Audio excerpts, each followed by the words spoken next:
નમસ્કાર મિત્રો, જ્ઞાન વૃક્ષના 90 દિવસના સ્પોકન ઇંગ્લિશ કોર્સના ડે 2ની આ ખાસ સમજૂતીમાં આપ સૌનું સ્વાગત છે. ડે 1 પછી આપણા સૌમાં એક નવો જ ઉત્સાહ છે. આજે એક એવા વિષય પર વાત કરવા જઈ રહ્યા છીએ જે અંગ્રેજી બોલવાની શરૂઆતનો એકદમ પાક્કો પાયો છે. આજે આપણે શીખીશું કે કેવી રીતે અત્યંત આત્મવિશ્વાસ સાથે અંગ્રેજીમાં પોતાનો પરિચય આપવો. તો ચાલો આમાં ઊંડાણપૂર્વક સમજીએ અને અંગ્રેજીની આ સફરને વધુ મજબૂત બનાવીએ. એક એવો પ્રશ્ન જે ઘણા લોકોને મૂંઝવણમાં મૂકી દે છે. What to say when meeting someone new? નવી વ્યક્તિને મળતી વખતે શું બોલવું? What to say when meeting someone new? સાચું કહેજો, જ્યારે કોઈ કહે કે પરિચય આપો ત્યારે થોડીવાર માટે મગજ સાવ ખાલી થઈ જાય છે, ખરું ને? ભાષા આવડતી હોવા છતાં ક્યાંથી શરૂઆત કરવી તે જ સમજાતું નથી. પણ હવે બિલકુલ ચિંતા ન કરો, આજની આ માર્ગદર્શિકા આ મૂંઝવણને કાયમ માટે દૂર કરી દેશે. આજના આ સેશનનો એજન્ડા એકદમ સ્પષ્ટ છે. પહેલું, પરિચયનું મહત્વ. બીજું, 7 સરળ સ્ટેપ્સ. ત્રીજું, સંપૂર્ણ ઉદાહરણ રાહુલ. અને ચોથું, આજનું હોમવર્ક. તો શરૂ કરીએ વિભાગ 1, અંગ્રેજીમાં પરિચયનું મહત્વ. અને આનું સબટાઇટલ બિલકુલ સચોટ છે. ફર્સ્ટ ઇમ્પ્રેશન મહત્વની છે.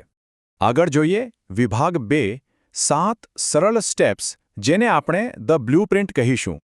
અહીં 7 સ્ટેપ્સનું એક લિસ્ટ છે. અભિવાદન, નામ, સ્થળ, ઉંમર, વ્યવસાય, શોખ અને છેલ્લે સમાપન. આ જાણે એક ચેકલિસ્ટ છે.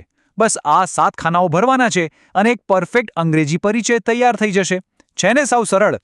ચાલો પહેલા સ્ટેપથી શરૂઆત કરીએ. સ્ટેપ 1 છે અભિવાદન, યાની કે ગ્રીટિંગ. કોઈ પણ સારી વાતચીતની શરૂઆત હંમેશા ચહેરા પર એક સુંદર સ્મિત સાથે થાય છે. અંગ્રેજીમાં કહીશું હેલો, અથવા તો સમય મુજબ ગુડ મોર્નિંગ, ગુડ આફ્ટરનૂન કે ગુડ ઇવનિંગ. સાંભળો અને મારી સાથે બોલો, ગુડ મોર્નિંગ. અરે વાહ, ખૂબ સરસ. તો કોઈ પણ વાતચીત હંમેશા એક હકારાત્મક ગ્રીટિંગથી જ શરૂ થાય છે.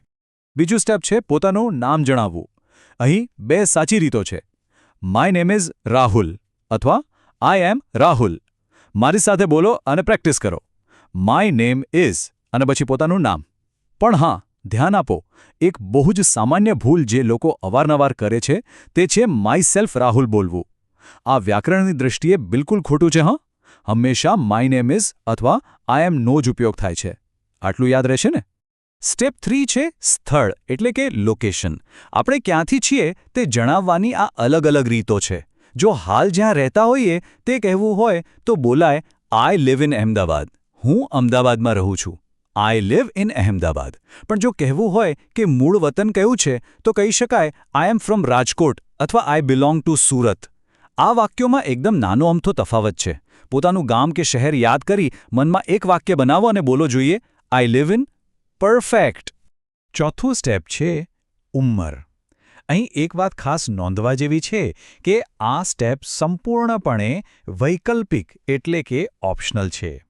પ્રોફેશનલ મીટિંગ્સમાં ઉંમર જણાવવાની કોઈ જ જરૂર હોતી નથી.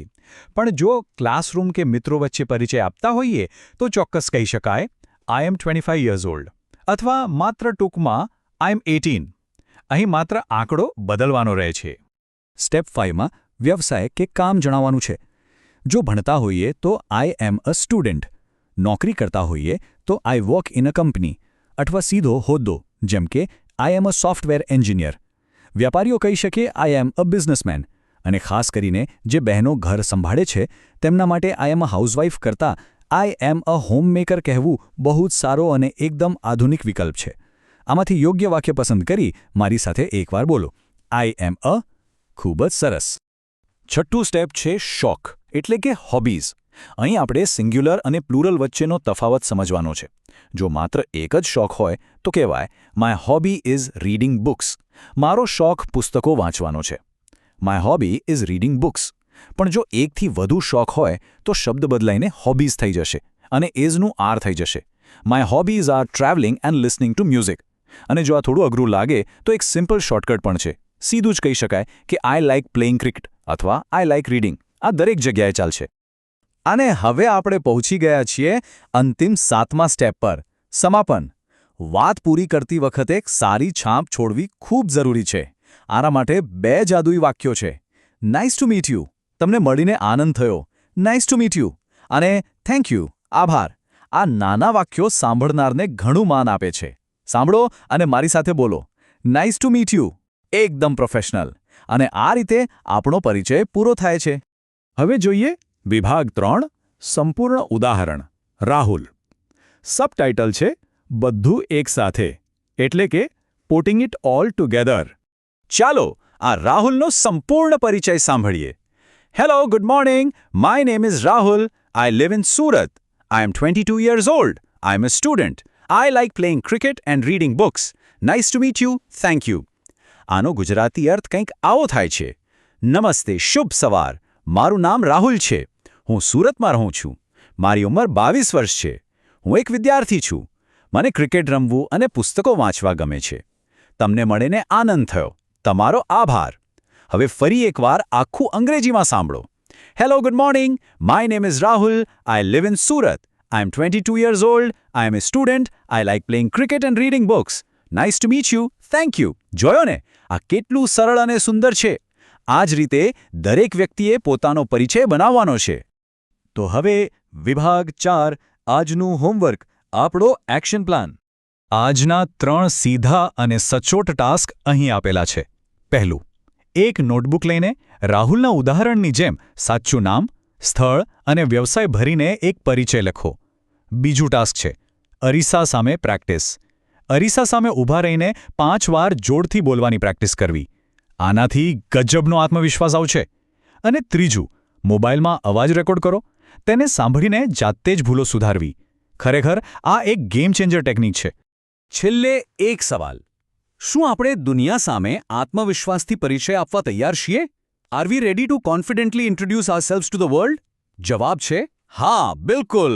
માત્ર 7 નાના સ્ટેપ્સની મદદથી અંગ્રેજીમાં પરિચય આપવો હવે સાવ આસાન બની ગયો છે. આ વાક્યોની ત્યાં સુધી પ્રેક્ટિસ થવી જોઈએ જ્યાં સુધી રાત્રે ઊંઘમાંથી ઉઠાડીને કોઈ પૂછે ને તો પણ કડકડાટ બોલી શકાય. આજનું આ નાનકડું હોમવર્ક ચોક્કસ પૂરું કરજો. અને હા, કમેન્ટમાં પરિચયના 2 વાક્યો જરૂરથી લખીને બતાવજો.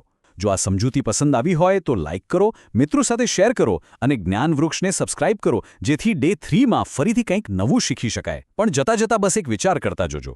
જો માત્ર 7 વાક્યો આત્મવિશ્વાસ આટલો બધો વધારી શકતા હોય તો કલ્પના કરો કે 90 દિવસ પછી આખી દુનિયા સાથે કડકડાટ અંગ્રેજીમાં વાત કરવાની તાકાત કેવી હશે. Keep practising. આવજો.